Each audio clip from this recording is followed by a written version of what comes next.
મિત્રો બધાને બધી ખબર છે વોટ ક્યાં આપવાના છે, ખબર છે કે નહીં? ખબર છે કે નહીં?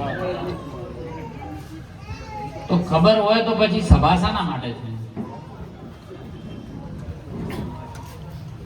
બધાને જો ખબર હોય તો સભા શાના માટે કરીએ છીએ? ભગવાન શ્રી રામ અને રાવણ જ્યારે યુદ્ધ લડતા હતા ને, તો ઉપર દેવો પણ બેઠા બેઠા એમ કહેતા હતા જય હો જય હો જય હો. કોની જય હો નતા કહેતા? ખબર છે રામ ભગવાનની જય બોલાઈએ તો રાવણ આપણા ભૂકા બોલાઈ નાખે. પણ થોડું યુદ્ધ ભગવાન શ્રી રામ તરફ ઢળ્યું ને એટલે ઉપર દેવોએ પણ પુષ્પ વર્ષા કરી ભગવાન શ્રી રામચંદ્ર કી જય, ભગવાન શ્રી રામચંદ્ર કી જય. એમ દરેકને ખબર છે વોટ કે આપવાના છે, પણ તે જજુ પચું છે ને, ભાજપને આલું કોંગ્રેસને આલું, ભાજપને આલું કોંગ્રેસને આલું, એ આ ધાનેરાની આ સભામાંથી પસાર થાય ને તો નક્કી કરી લે ભારતીય જનતા પાર્ટીને વિજય બનેલી છે ને એને મત આપવા પડશે. એ પ્રકારનો માહોલ આજે અહીંયા ઉભો છે. મિત્રો વિકાસની વાતો બધી આપણા આગેવાનો કરી છે. હું તો ધાનેરાની વાત લઈને આવ્યો છું કે ધાનેરા નગરપાલિકા આગળ વધવું છે, વધવું છે આગળ.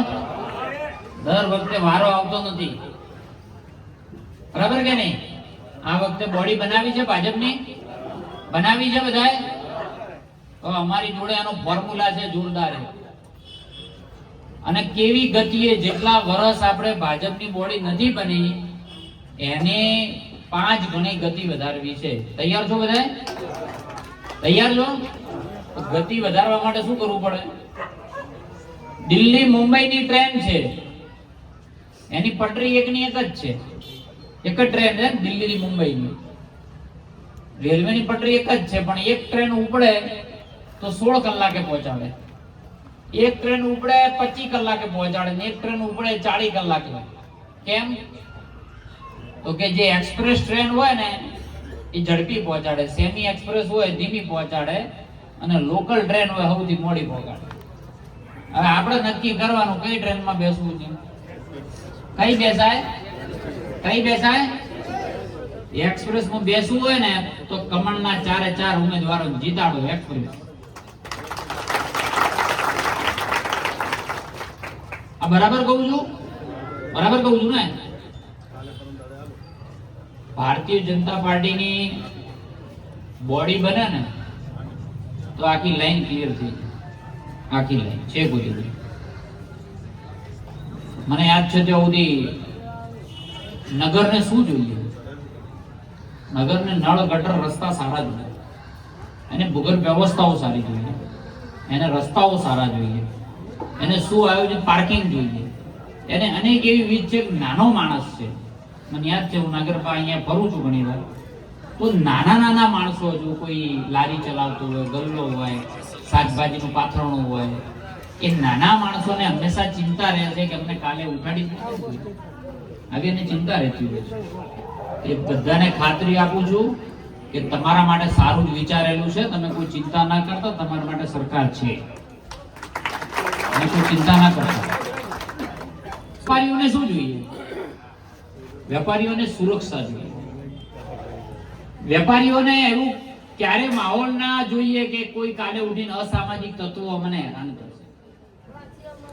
તમામ લોકોને ખાતરી આપું છું કે અસામાજિક નાથવા માટે જે કરવું પડે ને એ કરી લેવાના છે. ચિંતા ના કરતા કોઈ. બીજું નગરને શું જોઈએ? સારી ભૂગર્ભ વ્યવસ્થા જોઈએ, સારું પાણી જોઈએ. તમામ ધાનેરાવાસીઓને મારે કેવું છે કે આપના વિસ્તારમાં પાણી પહોંચાડવા માટે ગુજરાત સરકારે નર્મદાનું શુદ્ધ પીવાનું પાણી માટે ધાનેરા નગરપાલિકા માટે 26 કરોડ રૂપિયા મંજૂર કર્યા છે. સારી ભૂગર્ભ વ્યવસ્થા માટે શું કરવું જોઈએ? તો એના માટે પણ ધાનેરા નગરપાલિકા માટે 19 કરોડ રૂપિયા ધાનેરા નગરપાલિકા માટે ફાળવ્યા. અને પછી આપણે જેવું કામ ચાલુ કરે ને એટલે ફરિયાદો આવે, રોડ તૂટી ગયો. મેં જાણી લીધું પહેલેથી ફરિયાદ. એ તમામ લોકોને ખાતરી આપું છું કે તમે આ પેનલને જીતાડીને આખી બોડી બનાવજો. જેટલા પણ રોડ તૂટશે ને એ બધાને મંજૂર કરાવી દઈશું, નવા રોડ. મિત્રો, સરકાર પાણી આપે ને તો એ વિચારીને નથી આપતી કે કઈ સમાજનું પાણી પીવાનું છે, કયા ધર્મનો વ્યક્તિ પાણી પીવાનું છે. સર્વ સમાજ લોકો માટે છે. રોડ બનાવે ને તો એવું નથી વિચારતા કે કોણ રોડ વાપરનારો છે, ભાજપને વોટ આપ્યા એ વાપરશે કે કોંગ્રેસને આલ્યા એ વાપરશે કે હિન્દુ વાપરશે કે મુસ્લિમ વાપરશે, એવું નથી વિચારતા. સર્વ સમાજ માટે વિચાર, જે માનવના રૂપમાં હોય બધા માટે વિચાર કરે અને એના માટે નગરપાલિકા છે અને એના માટેનો સરકાર વિચાર કરે છે. અને એવી પાર્ટીનો મત કહેવા માટે આવ્યા છીએ કે મત તમે આપો કેવી પાર્ટીનો કે જે બોલે છે એ કરે છે. આજથી વર્ષો પહેલા આખા ભારતમાં ખાલી 2 સીટો હતી, 2. ત્યારે એમ કહેતા હતા કે રામ મંદિર વહીં બનાવેંગે. 302 સીટો થઈ ને તો રામ મંદિર બનાવી દીધું.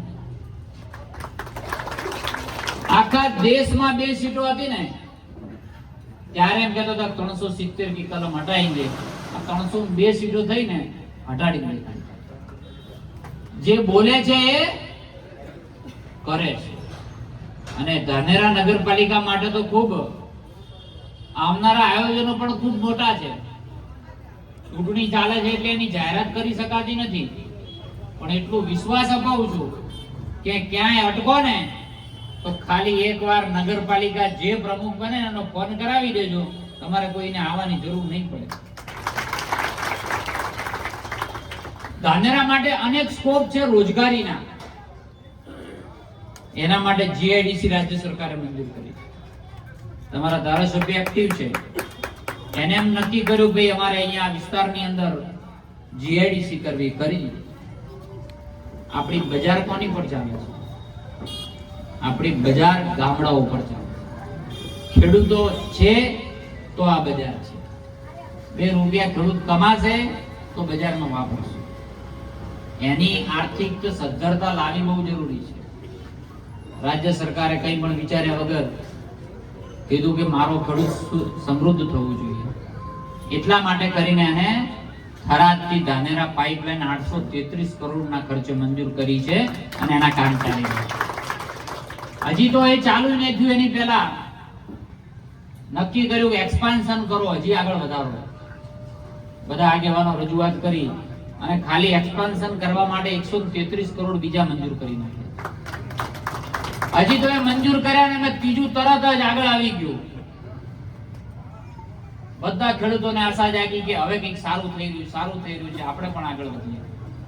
તો લોકોએ કીધું કે હવે અમારા ગામો પણ જોડી દો, અમારા તળાવો પણ જોડી દો. ત્યારે ખબર પડી કે રાજ્ય સરકાર 3 કિલોમીટરની મર્યાદા છે એટલે એનાથી આગળ ન વધી શકે. ત્યારે સૌએ રજૂઆત કરી માન્ય મુખ્યમંત્રી સાહેબને કે સાહેબ આ 3 કિલોમીટર મર્યાદાના લીધે અમારા તળાવો બાકી રહી જાય છે, સ્પેશિયલ કેસમાં કરો. ત્યારે સાહેબે કીધું સ્પેશિયલ કેસ શા માટે કરવો છે? એના કરતા આખા રાજ્ય માટે નિર્ણય લીધો છે કે 3 કિલોમીટરની મર્યાદા હવે 7 કિલોમીટર કરી દીધી છે. તમામ તળાવો ભરાય. અને તળાવો ભરાય એટલા પૂરતું નહીં, ધાનેરા માટે બહુ મોટો અવસર છે. આ એક એવો તાલુકો છે જેને સૌથી વધુ ખેત તળાવડીઓ અહીંયા ખોદી છે, સૌથી વધારે ખોદી છે. આ માટે અવસરો પણ બહુ મોટા છે. કારણ કે મને યાદ છે બરાબર કે આપણે બધા ડાર્ક ઝોનમાં આવીએ છીએ. આપણે ખેડૂતને વીજળી કનેક્શન કેટલું મળે? એક કનેક્શન. વધારે કોઈ મળેલું હોય તો હાથ ઊંચો કરજો. છે કોઈ એવું? ખેડૂતને એક જ કનેક્શન મળે. ત્યારે અમે બધા રજૂઆત કરી કે સાહેબ અમે ડાર્ક ઝોનમાં છીએ, એક જ સર્વે નંબરમાં એક જ કનેક્શન મળે, અમને કંઈક કરી આપો. ત્યારે સીએમ સાહેબે કીધું કે સારું, આજથી જે ખેડૂતને વરસાદી પાણીથી ખેતી કરવી હોય, એ ચાહે ખેત તળાવડીથી હોય, એ ચાહે તળાવથી હોય, એ ચાહે નદીથી હોય, કે ચાહે કેનાલથી હોય, એના ઉપરથી જેને કોઈ પાણી લઈ જવું હોય એ ખેડૂતને વધારાનું એક વીજળી કનેક્શન આપવાનો નિર્ણય કર્યો છે. એટલે આ જે તળાવો બને છે એ તળાવો ઉપર સામૂહિક રીતે ત્યાં જ ડીપી મૂકવામાં આવશે અને પછી બધા ખેડૂતો ત્યાંથી ખેતી કરતા હશે. અને ધાનેરા માટે મને ચોક્કસ નજરે દેખાઈ રહ્યું છે કે સૌથી મોટો ખેડૂતોનો બદલાવ એ આ યોજનાથી થવાનો છે.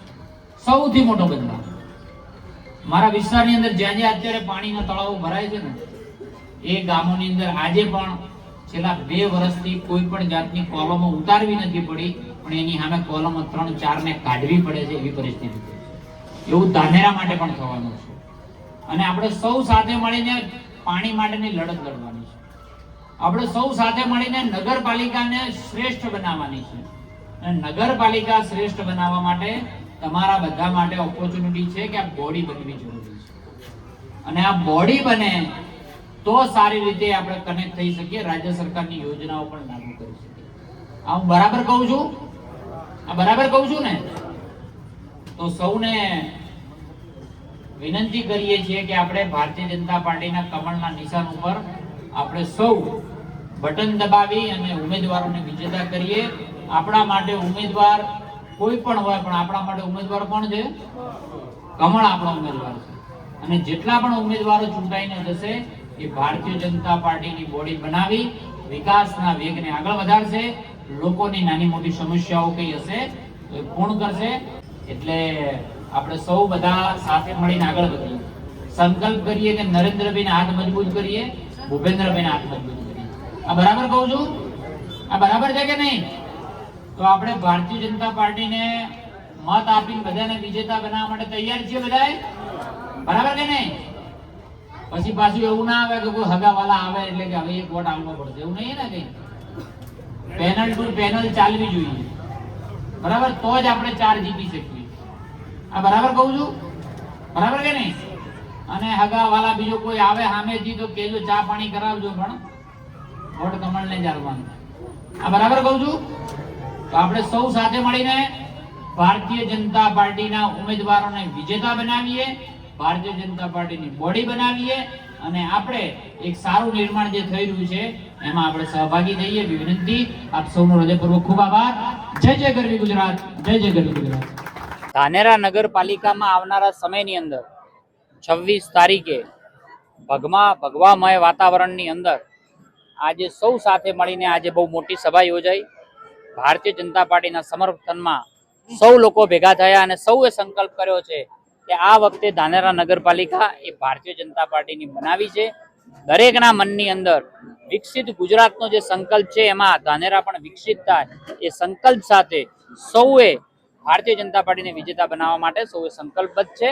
અને આવનારા સમયની અંદર ભારતીય જનતા પાર્ટી પોતાની બોડી બનાવવા જઈ રહી છે. અમારા સૌના માટે કમળ એ ઉમેદવાર છે અને જે કોઈ ઉમેદવાર આવશે એ વિકસિત ગુજરાતના સંકલ્પ સાથે આગળ વધવાના છે.